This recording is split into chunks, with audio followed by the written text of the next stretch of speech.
Vous m'entendez, c'est bon.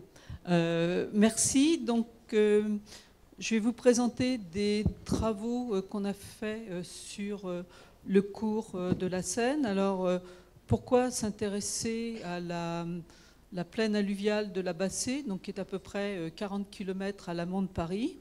Eh bien, parce que c'est une zone qui, pour l'hydrologie, est très importante. En fait, ça constitue un énorme réservoir. Vous avez là, on va dire, la vision des hydrologues de la Bassée.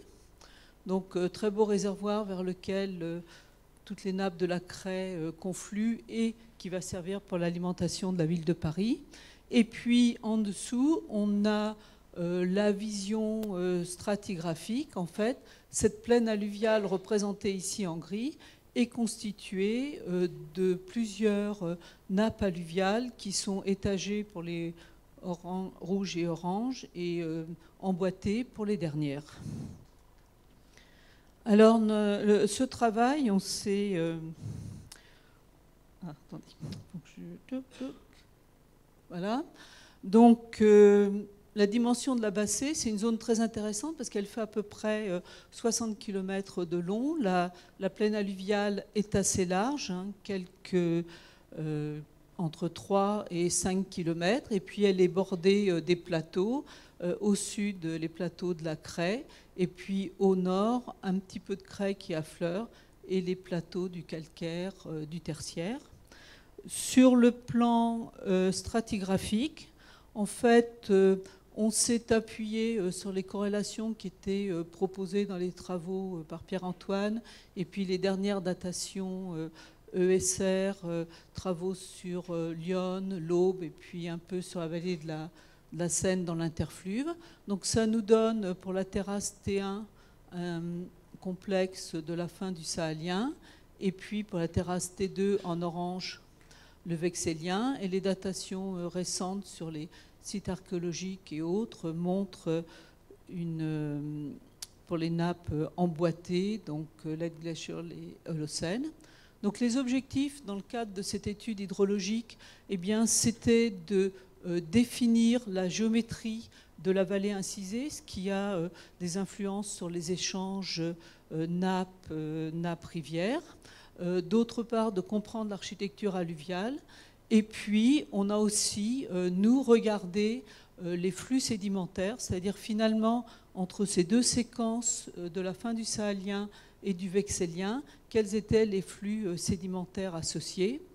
Et puis, finalement, notre problème majeur, c'était un petit peu comment surmonter ces deux agents qui sont la rivière, la dynamique de la rivière au Tardy-Glaciaire qui érode les dépôts précédents et donc qui fait disparaître les archives. Et puis l'autre compétiteur, eh bien, ce sont les carrières de granulats, puisque aujourd'hui, dans la partie aval de la Bassée, à peu près 60% de la surface des granulats a été exploitée ou est en cours d'exploitation. Donc on a beaucoup de plans d'eau et peu d'affleurement. Alors, heureusement pour nous, la Bassée, comme vous avez senti, c'est une zone économique très importante. Donc, la ville de Paris a fait faire dans les années... Voilà. Donc, a fait faire dans les années 60 une très grande évaluation de cette réserve. Et il y a eu à peu près 200 forages qui ont été réalisés uniquement pour cette étude. Ensuite...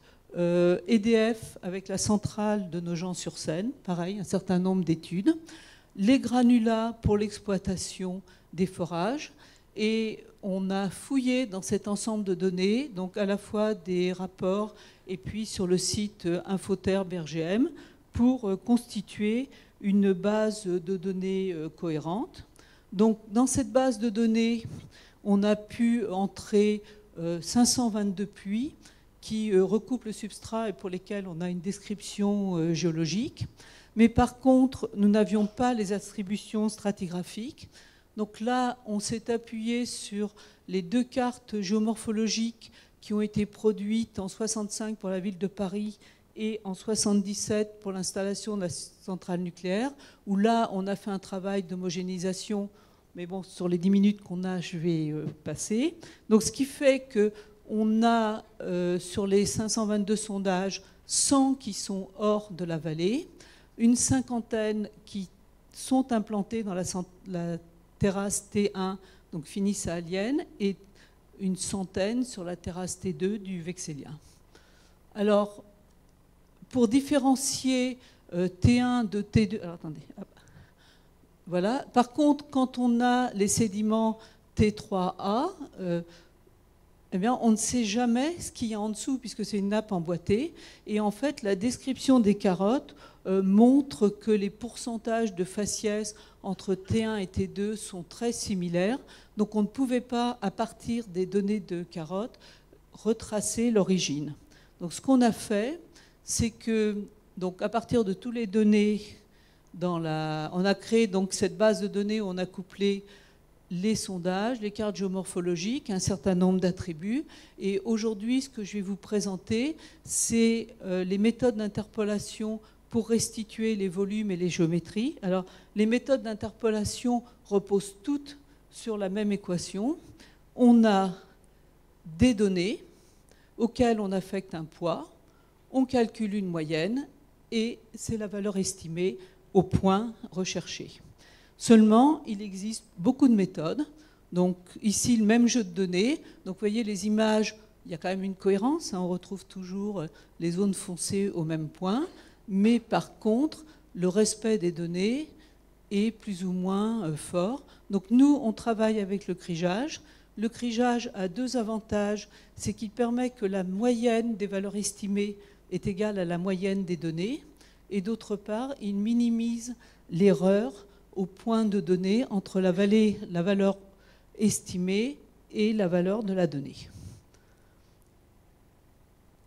Donc, de la base de données, on va extraire les altitudes, le sommet, le substrat, et on a fait un couplage avec le modèle de terrain pour faire du co-crigeage qui, cette fois-ci, permet d'assurer la cohérence entre toutes les données puisqu'on a une dépendance entre les deux.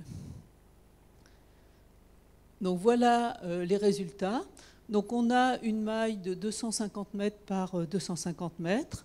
Vous voyez en haut la plaine, le fond de la vallée. Donc il s'agit de l'incision qui reflète l'incision à la fois pendant la période de la fin du Sahélien plus l'incision vexélienne. Donc c'est une incision composite. La même carte, alors je suis désolée, les couleurs ne sont pas les mêmes.